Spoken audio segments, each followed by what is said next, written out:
وزیراعظم کے مشیر رانا ثناء اللہ نے کہا ہے کہ مخصوص نشستیں ملنے کے بعد آزاد کشمیر میں نون لیگ کو 2/3 اکثریت حاصل ہو جائے گی۔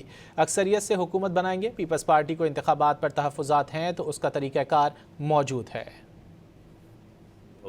ہاؤس میں جو ہے وہ 36 جو ہے وہ 2/3 میجورٹی جو ہے وہ بنتی ہے، تو پاکستان مسلم لیگ نون جو ہے وہ اسپیسیفک سیٹوں کے الیکشن کے بعد گورنمنٹ کو 2/3 میجورٹی حاصل ہوگی۔ جب بھی پیپلز پارٹی نے یہ الزامات لگائے تو ہم نے ان سے بھی یہی کہا کہ بھئی ایک طریقہ کار ہے، اگر آپ ایک حلقے سے جیتے ہیں اور وہاں پہ دھاندلی نہیں ہوئی تو ساتھ والے حلقے سے ہارے ہیں تو وہاں پہ آپ کا الزام ہے کہ دھاندلی ہوئی ہے۔